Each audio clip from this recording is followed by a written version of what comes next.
Hello students, કેમ છો બધા? મજામાં? બરાબર છે.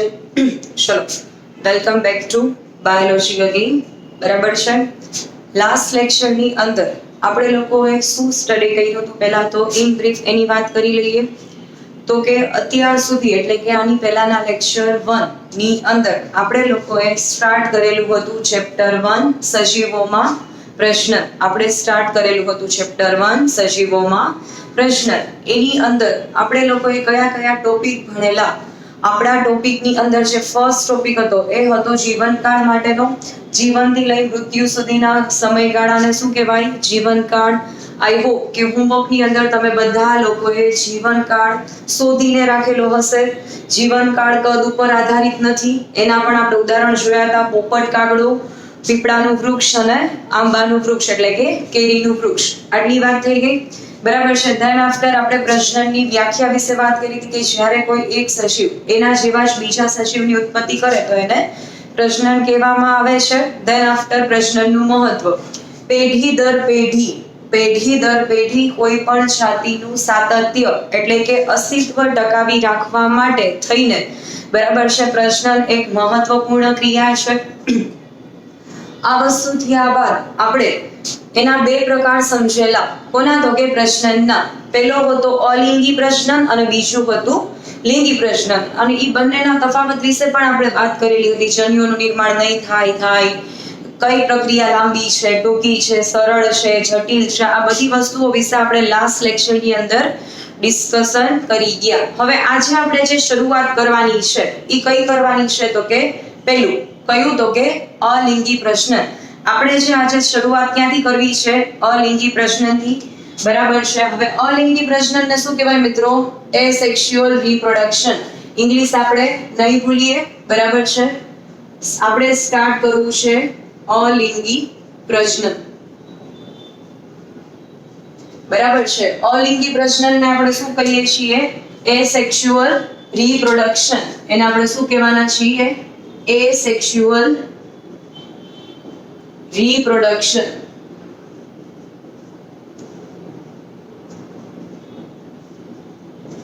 બરાબર છે. એસેક્સ્યુઅલ રિપ્રોડક્શન એટલે કે અલિંગી પ્રજનન. સેક્સિસ મીન્સ લિંગ. લિંગ મીન્સ કે અલગ અલગ જાતિઓ. બરાબર છે. લિંગ નિશ્ચયન એટલે કે જાતિ પરીક્ષણ. બરાબર છે. ઘણી બધી ગર્ભવતી મહિલાઓ હોય એના ઘરેથી મીન્સ કે એના સાસરામાંથી જ્યારે પ્રેશર આવે અથવા તો કઈ બાળક છે કે મીન્સ કે બાળકની અંદર છોકરો છે કે છોકરી એ નિરીક્ષણ કરીએ ત્યારે એના માટે જે શબ્દ વપરાય કયો વપરાય? લિંગ નિશ્ચયન એટલે કે જાતિ પારખવાનો જે ટેસ્ટ આવે એ જે ઈ આપણે ભણશું ચેપ્ટર 4 માં. અત્યારે આપણે વાત કરવાની છે અલિંગી પ્રજનનની. કોની વાત કરવાની છે? અલિંગી કે જેમાં લિંગ વચ્ચે કોઈ ભેદ હોતો નથી એવા પ્રજનન વિશે વાત કરવાની છે. જેનો મીનિંગ થાય અલિંગી પ્રજનન એટલે કે એસેક્સ્યુઅલ રિપ્રોડક્શન. આની જે મેઇન ખાસિયત હતી એના વિશે આપણને આઈડિયા તો છે, છતાં એક વખત ફટાફટ યાદ રાખી લઈએ. બરાબર છે. એક જ પિતૃઓનો સમાવેશ.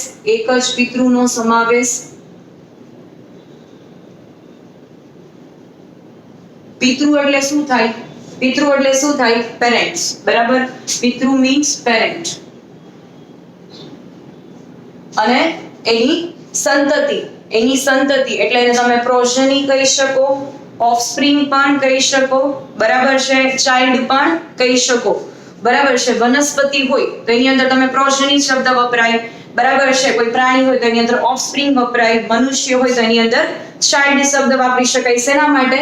તો કે આ પર્ટિક્યુલર જે પિતૃ છે ઈ જ્યારે કોઈ સંતતિનું સર્જન કરશે તો એ સંતતિ માટેના શબ્દ. બરાબર છે. પિતૃ દ્વારા કોનું સર્જન થશે? સંતતિ. અને આ સંતતિ એટલે ઓફસ્પ્રિંગ.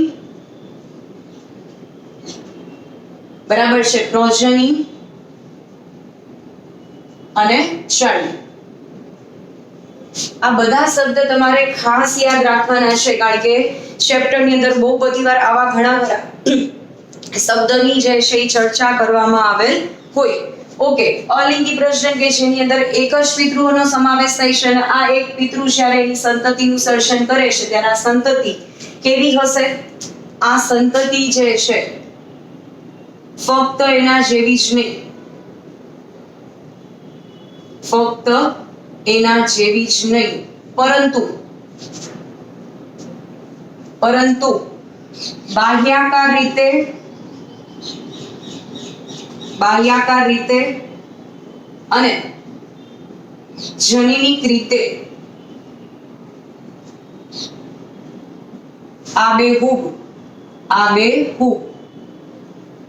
પિતૃ જેવી જ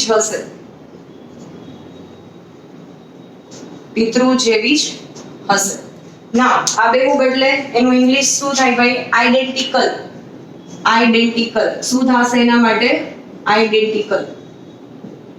ચલો હવે શું વાત કરી છે કે જ્યારે અલિંગી પ્રજનન દ્વારા જે સંતતિ સર્જાય છે એ પર્ટિક્યુલર સંતતિ બરાબર છે કોના જેવી હશે? તો કે આબેહૂબ એના પિતૃ જેવી. કઈ રીતે? તો કે બાહ્યાકાર રીતે, બરાબર છે. કઈ રીતે કીધું છે? બાહ્યાકાર રીતે અને જનીનિક રીતે, બરાબર છે. બાહ્યાકાર રીતે એટલે એના ફિઝિકલ લુક થી, એટલે કે આબેહૂબ ડિટ્ટો ટુ ડિટ્ટો એના જેવો જ દેખાવ હશે.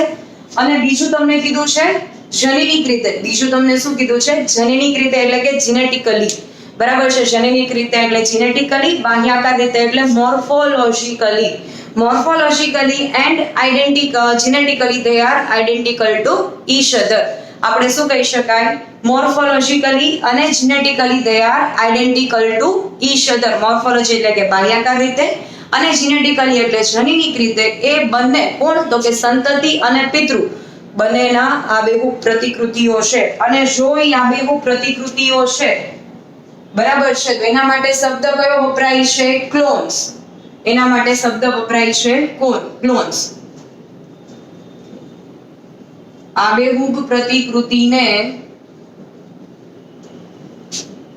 ક્લોન્સ દ્વારા દર્શાવવામાં આવે છે.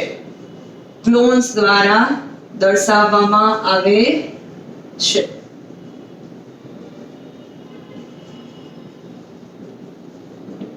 બરાબર છે. હવે જનીનિક રીતે એટલે શું? બાહ્યાકાર રીતે તો સમજાઈ ગયું કે એનો બાહ્ય દેખાવ છે એના જેવો જ હશે. પણ જનીનિક એટલે કઈ રીતે ભાઈ? જનીન એટલે કે કાંઈક તમને જનીનિક લક્ષણો વિશે વાત કરવામાં આવેલી છે. હવે કોષ યાદ કરો, ચેપ્ટર 8 ધોરણ 11 કોષ સજીવનો પાયાનો એકમ, બરાબર છે. એની અંદર તમે કોષ કેન્દ્ર વિશે માહિતી મેળવી ગયા હોય. કોષ કેન્દ્રની અંદર શું હશે મિત્રો? રંગસૂત્રો હશે, બરાબર છે. કોષ કેન્દ્રની અંદર શું જોવા મળે તમને? રંગસૂત્ર. અને તમે ભણી ગયા હોવા જોઈએ that રંગસૂત્ર જે છે એ શેના બનેલા હશે? ડીએનએ અને પ્રોટીનના. આ ડીએનએ શું છે? તો કે જનીનિક દ્રવ્ય છે. શું છે? જનીનિક દ્રવ્ય છે કે જે એક પેઢીમાંથી બીજી પેઢીમાં લક્ષણોનું વહન કરે છે. એક પેઢીમાંથી બીજી પેઢીમાં લક્ષણોનું વહન કરે છે. મતલબ કે જે નવી આવનારી પેઢી છે, જે સંતતિ છે, એના લક્ષણ અથવા તો એનો દેખાવ આબેહૂબ જ્યારે એના પિતૃઓ જેવો છે, બરાબર, એના માટે જવાબદાર કોણ? ડીએનએ. અને આ ડીએનએ ક્યાં આવેલું છે બાળકો? કોષ કેન્દ્રની અંદર. અને શેની અંદર આવરણ આવેલું છે? મીન્સ કે શેની અંદર આવૃત છે? તો કે રંગસૂત્રની અંદર. અને કોષ કેન્દ્ર કોષની અંદર. ફાઇન. તો આ ભલે અલિંગી પ્રજનન કરે પણ એની અંદર કોષ તો હોવાનો જ છે. તો જનીનિક રીતે પણ ઈ સરખું હશે. શું કામ? તો કે એમાંથી જ નવી સંતતિ બને. તો એમાં કોઈ બહારથી બીજું કોઈ સજીવ એડ થયું? તો કે ના. આપણે શું ડિસ્કસ કર્યું કે એક જ પિતૃનું બનેલ છે. શેનું બનેલું છે? જસ્ટ એક જ પિતૃઓનો સમાવેશ થાય છે. તો જનીન બી એક સરખું જ. તો આવનારી સંતતિમાં એના એ જનીન જ ઉતરી આવશે.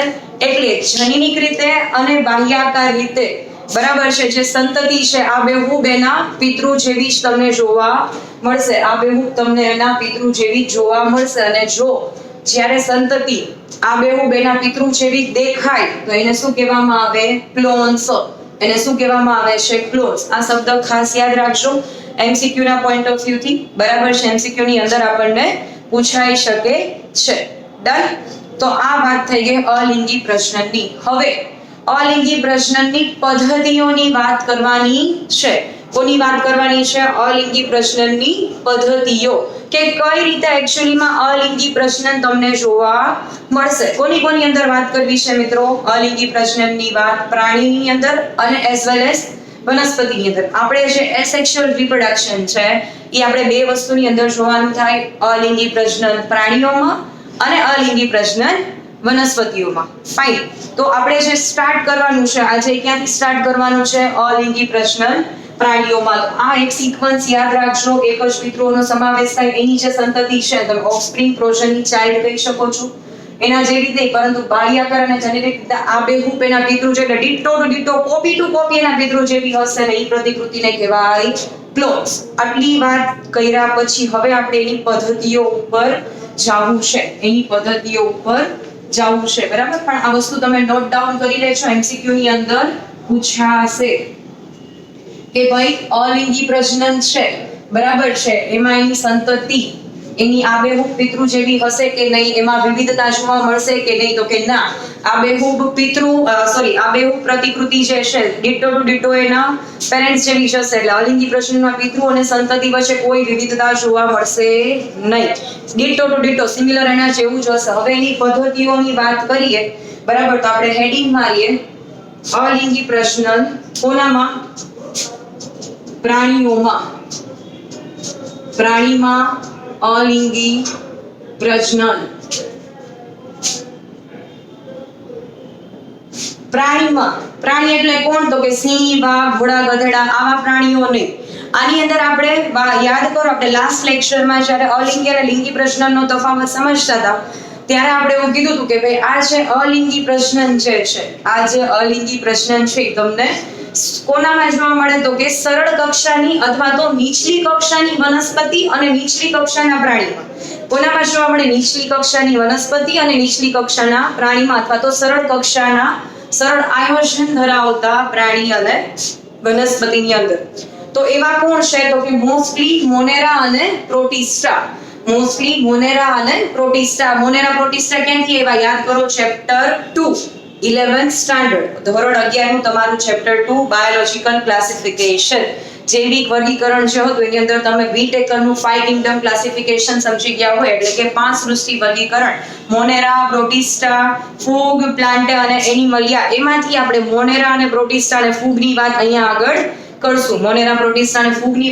કરશું. તો ભાઈ રહી વાત વનસ્પતિ અને પ્રાણીની એની વાત આપણે કરશું આગળ ઉપર ચેપ્ટર 2 અને 3 માં અથવા તો લિંગી પ્રજનનમાં કરશું, અલિંગી પ્રજનનમાં નહીં. તો અહીંયા આગળ બેટા એક ખાસ વસ્તુ યાદ રાખવાની છે કે અલિંગી પ્રજનન માટે બરાબર છે પ્રાણીમાં અલિંગી પ્રજનન માટે તમારે કોને યાદ રાખવાના છે? તો કે મોસ્ટલી એના ઉદાહરણ જે છે એ આવશે મોનેરા અને પ્રોટિસ્ટાના સભ્યો. કોણ આવશે? મોનેરા અને પ્રોટિસ્ટાના સભ્યો. અને આ પર્ટિક્યુલર જે મોનેરા અને પ્રોટિસ્ટા છે બરાબર છે એ સરળ કક્ષાનું આયોજન ધરાવે છે પ્લસમાં નીચલી કક્ષાના પ્રાણીઓ છે એવું કહી શકાય. ડન. હવે એમાં છે આપણી પહેલી પદ્ધતિ છે બરાબર છે એની અંદર આપણી જે પહેલી પદ્ધતિ જે છે એ કઈ છે બેટા? ભાજન. બરાબર છે. પહેલી પદ્ધતિ કઈ છે? ભાજન. હવે ઈ જે ભાજન પદ્ધતિ છે બરાબર હવે એને આપણે ઇંગ્લિશમાં શું કહેશું? ફિઝન. બરાબર છે. ફિઝન. ભાજન એટલે કે ફિઝન. બરાબર. હવે આની અંદર શું થશે ઈ વાત કરીએ તો કે જે પિતૃ છે બરાબર આની અંદર પિતૃ જે છે ફાઇન એ બે કોષમાં વિભાજિત થશે. શેમાં વિભાજિત થશે? બે કોષમાં વિભાજિત થશે કોષ વિભાજન દ્વારા.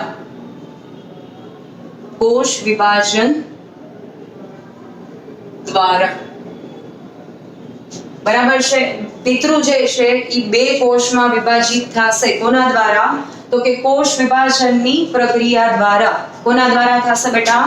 કોષ વિભાજનની પ્રક્રિયા દ્વારા. હવે આ જે ભાજન પ્રક્રિયા છે એમાં શું હોય કે ભાઈ છે એક પિતૃ કોષ છે આની અંદર મોનેરા અને પ્રોટિસ્ટા છે તો એની અંદર પહેલા યાદ કરો મોનેરાની અંદર મોસ્ટલી કોણ હશે? બેક્ટેરિયા હશે. એના ઉદાહરણ જોઈ લેવાના એકવાર 11 ની ટેક્સ્ટ બુક ખોલીને. મોનેરાની અંદર બેક્ટેરિયા મોસ્ટલી તમને જોવા મળશે અને પ્રોટિસ્ટાની અંદર એક કોષીય યુકેરિયોટિક એટલે કે સુકોષ કેન્દ્રીય. પ્રોટિસ્ટાની અંદર એક કોષીય સુકોષ કેન્દ્રીય અને મોનેરાની અંદર એક કોષીય આદિ કોષ કેન્દ્રીય તમને જોવા મળે. અને એક્ઝામ્પલ હતા બેક્ટેરિયા અને પ્રોટિસ્ટાની અંદર હતા પેલા પ્રજીવ, જો તમને યાદ હોય તો પ્રજીવ, બરાબર છે ને એની અંદર તમને એક્ઝામ્પલ યાદ આવે અમીબા, પેરામીશિયમ, બધા જ. તો આજે એક કોષનો સજીવ બનેલો છે, આજે એક કોષનો સજીવ બનેલો છે, એ સજીવ ધીમે ધીમે રહીને એકમાંથી જ્યારે બે બની જાય, એક કોષમાંથી જ્યારે વિભાજન થઈને બે બની જાય તો એને કહેવાય ભાજન અથવા તો એને કહેવાય કોષ વિભાજન. તો કોષ વિભાજન એ જ એની પ્રજનનની પદ્ધતિ ભાજન બનીને રહેશે. આવા સજીવની અંદર કોષ વિભાજન અને પ્રજનન બને કેવું થશે? સિમિલર, બરાબર છે. પણ આપણે ભાજનને અહીંયા સ્ટોપ કરવું નથી, થોડુંક એડવાન્સમાં જઈએ. ભાજનના આપણે કેટલા પ્રકાર જોવાના છે? 3. ભાજનના કેટલા પ્રકાર જોવાના છે? 3, બરાબર છે. એક તો સરળ દ્વિભાજન, અનુપ્રસ્થ દ્વિભાજન અને આયન દ્વિભાજન, બરાબર છે. એમાંથી ફર્સ્ટ વન સ્ટાર્ટ કરીએ, આપણે એ થી ડિનોટ કરીએ, બરાબર છે. સરળ દ્વિભાજન. દ્વિભાજન એટલે શું? તો કે એક કોષ બેમાં વિભાજિત થાય, એક કોષ બેમાં વિભાજિત થાય એટલે તમે એને શું કહી શકો? દ્વિભાજન. તો અહીંયા સરળ દ્વિભાજન, બરાબર છે. આની અંદર શું થશે? ઇવેન્ટ્સ એક કોષીય પિતૃ સજીવ, બરાબર છે. એક કોષીય જે પિતૃ સજીવ છે એ બે કોષમાં વિભાજિત થઈ, બે કોષમાં વિભાજિત થઈ બે બાળ કોષોનું નિર્માણ કરશે. બે બાળ કોષો એટલે કે સંતતિનું નિર્માણ કરશે.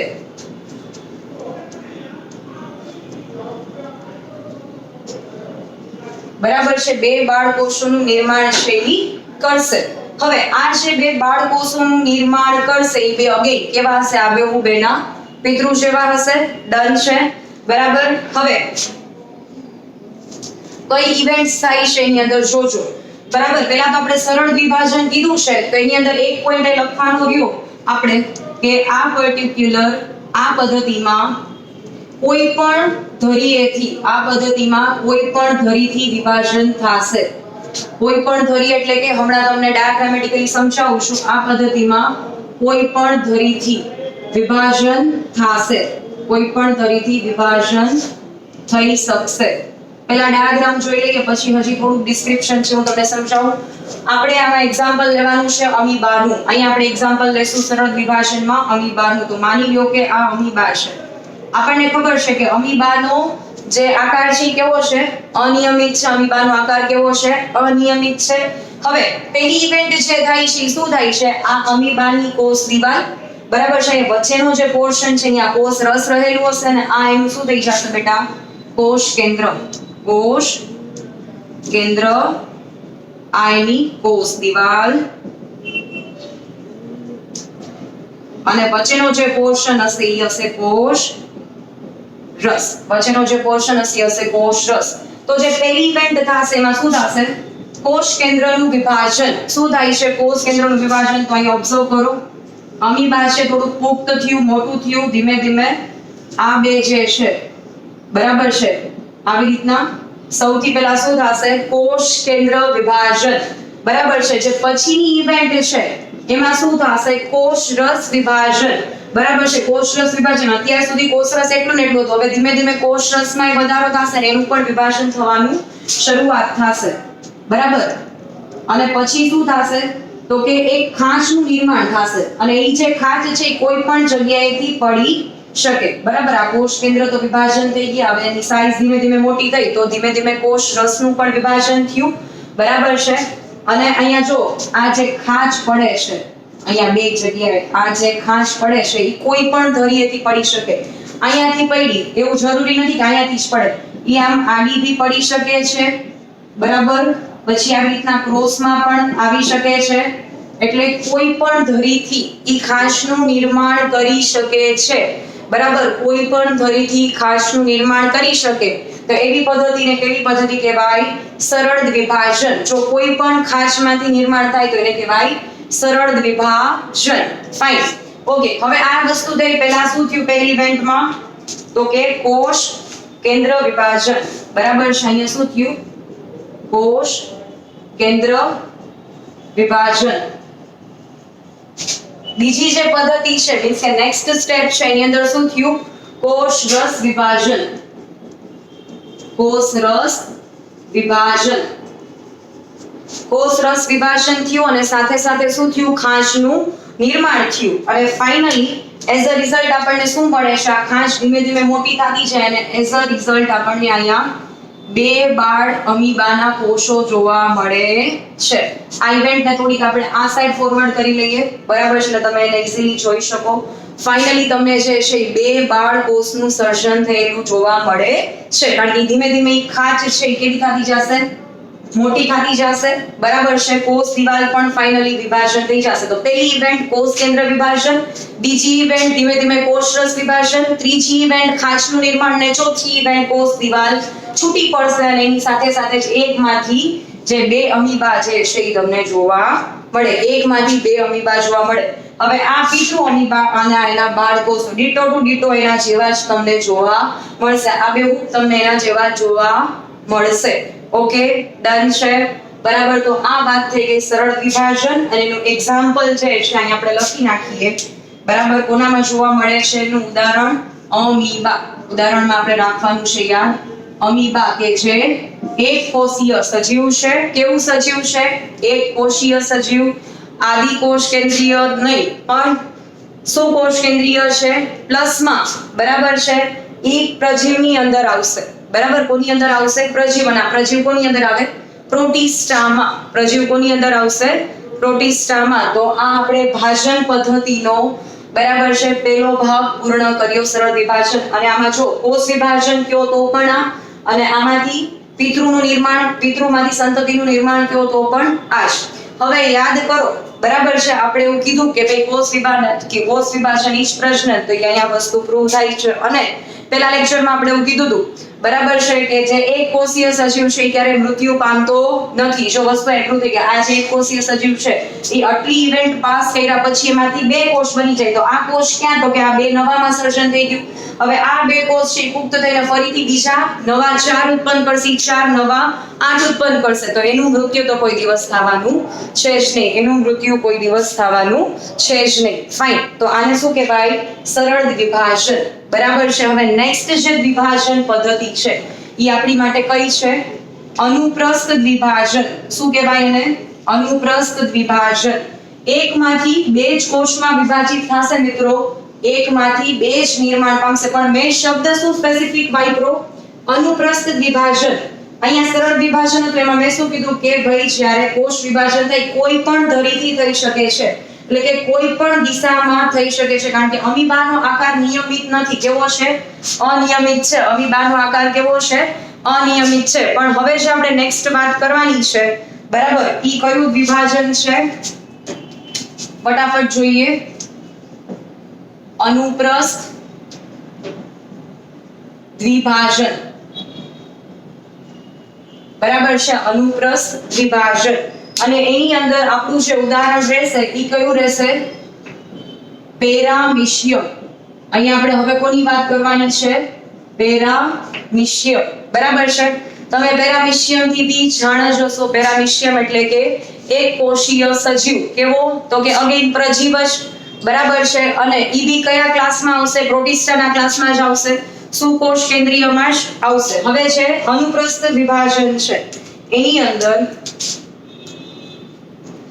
સૌથી પહેલી ઇવેન્ટ કોષ કેન્દ્ર વિભાજન પછી બીજી ઇવેન્ટ કોષ રસ વિભાજન બીજી ઇવેન્ટ અગેન કોષ રસ વિભાજન અને જે થર્ડ ઇવેન્ટ છે બરાબર ખાંચનું નિર્માણ એ ખાસ સમજો બેટા અહીંયા જે ખાંચનું નિર્માણ જે છે ઈ આડી ધરીએથી થશે કઈ ધરીથી થશે આડી ધરીએથી બરાબર છે એને કહેવાય આડી ધરીએથી એટલે કોઈ પણ વસ્તુ છે એમાં તમે આડી ખાંચથી જો એને ડિવાઈડ કરો તો એને કહેવાય અનુપ્રસ્થ ખાંચનું નિર્માણ આડી ધરીએથી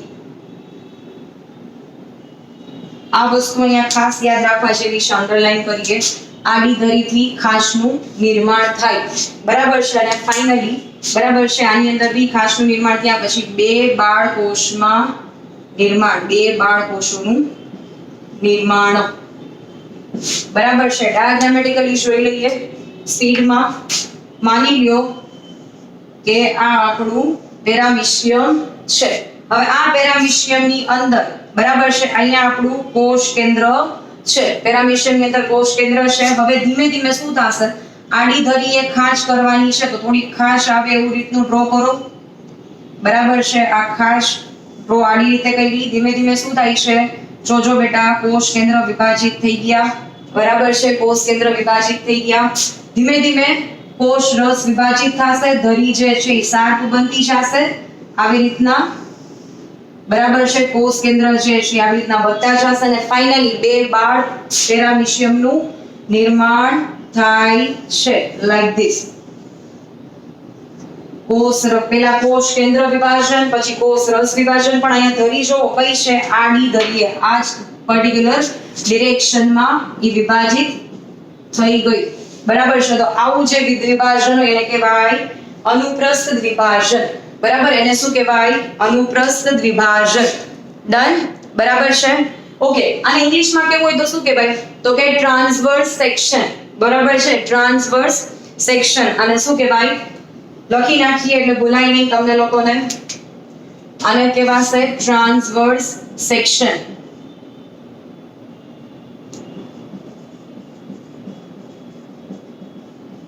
ટ્રાન્સવર્સ એટલે આડો. તો આ ટાઈપ થઈ ગયો બીજો. કોનો, તો કે દ્વિભાજનનો બીજો પાર્ટ આ થઈ ગયો. હવે ત્રીજો જે છે ભાજનનો પાર્ટ અથવા તો દ્વિભાજનનો પાર્ટ એ કયો છે બેટા, આયામ દ્વિભાજન. હવે જે થર્ડ વન છે એ આપણા માટે કયું બનશે, આયામ દ્વિભાજન. સરળ દ્વિભાજનમાં કોઈ પણ ધરીએથી થતું હતું. બરાબર છે. સરળ દ્વિભાજન છે કોઈ પણ ધરીએથી થતું હતું. હવે જે અનુપ્રસ્થ દ્વિભાજન છે આડી ધરીએથી થતું હતું. હવે સી આયામ દ્વિભાજન. આયામ દ્વિભાજનની ખાસિયત શું છે, ઊભી ધરીથી થશે. આયામ દ્વિભાજન શેનાથી થશે, ઊભી ધરીથી. અને આને કહેવાય લોન્જીટ્યુડિનલ સેક્શન. લોન્જીટ્યુડિનલ સેક્શન. બરાબર છે. ઇંગ્લિશ ખાસ યાદ રાખજો બેટા, MCQ સોલ્વ કરવા ટાઈમે તમને કામ લાગશે. અને આના ઉદાહરણની અંદર આપણી પાસે હશે યુગ્લિના અને વોર્ટિસેલા. યુગ્લિના અને વોર્ટિસેલા. આની અંદર નીટ અને ગુજકેટ બંનેનો સમાવેશ થઈ જાય છે. કારણ કે જો તમે ખાલી NCERT ફોલો કરશો તો એની અંદર તમને ફક્ત અમીબાની અંદરનું જ દ્વિભાજન આપેલું છે. એટલે કે આપણે જે પહેલું જોયું એ એક જ આપેલું છે. તમને એની અંદર આ જે સરળ દ્વિભાજન પછીના જે બે ટાઈપ છે, આયામ દ્વિભાજન અને અનુપ્રસ્થ દ્વિભાજન, એ તમને ક્યાંય NCERT માં જોવા મળશે નહીં. એટલે આપણે જે અહીંયા લખીએ છીએ, જે ડાયાગ્રામ ડ્રો કરી છે, તમે તમારી નોટ્સમાં એને ખાસ ટપકાવી લેજો અથવા તો ખાસ નોંધી લેજો. કારણ કે આના અનુરૂપ ક્વેશ્ચન ક્યાંક ને ક્યાંક નીટ અને ગુજકેટમાં બેટા આવી શકે છે. ઓકે, કારણ કે આપણો ગોલ ખાલી ગુજરાત બોર્ડ નથી. આપણો ગોલ શું છે, નીટમાં 600+. અને જે આપણે લેવાના જ છે. ઓકે, આયામ દ્વિભાજન તમને કોનામાં જોવા મળશે, યુગ્લિના અને વોર્ટિસેલામાં. હવે આની અંદર ખાલી આપણે એક જ પોઈન્ટ લખી લઈએ સિમ્પલી, કે ભાઈ જે વિભાજન છે એ કઈ ધરીએથી થશે, વિભાજન અથવા ખાંચનું નિર્માણ અથવા ખાંચનું નિર્માણ ઊભી ધરીથી થશે. શેનાથી થશે, ઊભી ધરીથી જોવા મળશે. બરાબર છે. ઊભી ધરીથી જોવા મળશે. કઈ રીતે ભાઈ, ડાયાગ્રામ ડ્રો કરો. માની લ્યો કે ભાઈ આ આપણું શું છે, યુગ્લિના છે. બરાબર, અહીંયા એનું આ કસા છે, આવું હોય. અહીંયા એનું કોષ કેન્દ્ર છે. બરાબર છે. આ એનું શું થઈ ગયું, કોષ કેન્દ્ર. આ એની કસા કે જેના દ્વારા હલનચલન કરી શકે છે, ને આપણું યુગ્લિના. ધેન આગળ વધો તો હવે આપણે કઈ ધરી કીધી, ઊભી. બરાબર છે. ઊભી એટલે આવી રીતના ડિવિઝન થાય તો એનું જે ડાયાગ્રામ છે કઈ રીતે બનશે. હવે થોડું ખાંચનું નિર્માણ થયું છે એવું આપણે એની અંદર બતાડવાનું છે. અને જે કોષ કેન્દ્ર છે એ બી હવે બે માં વિભાજિત થાય છે. કોષ કેન્દ્ર પણ બેમાં વિભાજિત થાય છે અને અહીંયા આગળ ધીમે ધીમે કશા પણ નિર્માણ પામે છે. બરાબર છે. then આગળ વધો. બરાબર છે. હવે આ ખાસ ને આપણે લંબાવી જ દઈએ તો ફાઇનલી શું થશે? આ રીતે બરાબર છે. કોષ કેન્દ્ર, કોષ રસ વિભાજન, બરાબર છે. એની કશા જે છે એ બેની પોતાની પર્સનલ મળી ગઈ અને ફાઇનલી એકમાંથી જે છે ઊભી ધરીથી સજીવનું વિભાજન થાય. અહીંયા કઈ ધરી લેવાની છે આપણે? ઊભી. બરાબર છે. ઊભી ધરીથી એનું વિભાજન થયું. બરાબર છે. તો એને કહેવાય લોન્જીટ્યુડિનલ સેક્શન અને એને નામ અપાય આયામ વિભાજન. અને આ કોને કહેવાય? કોની અંદર જોવા મળશે તમને? યુગ્લિના અને વર્ટિસેલામાં. બરાબર છે. તો આ સાથે આપણે અલિંગી પ્રજનનની જે પહેલી પદ્ધતિ છે, બરાબર, કે જેનું નામ છે ભાષણ, એ આપણે અહીંયા પૂર્ણ કરીએ છીએ. બધાના એક્ઝામ્પલ યાદ રાખજો બેટા. સરળ વિભાજનમાં અમીબા આવશે, બરાબર છે. અનુપ્રસ્થની અંદર પેરામીશિયમ આવશે, આયામની અંદર આવશે યુગ્લિના અને વર્ટિસેલા. સરળ વિભાજનમાં કોઈ પણ ધરીએથી થશે, બરાબર છે. અનુપ્રસ્થ વિભાજન છે એમાં આડી ધરી અને આયામમાં ઊભી ધરી. As simple as that. Diagram મેં ડ્રો કર્યા છે એ રીતે તમારે પણ ડ્રો કરવાના થશે. ઓકે, આટલું બધા ફિનિશ કરી લેજો, લર્ન કરી લેજો અને કઈ ડાઉટ હોય તો લાવ સેશનમાં આપણે મળીએ ત્યારે તમે મને પૂછી શકો છો. Okay, till the time keep learning, enjoy yourself. Thank you.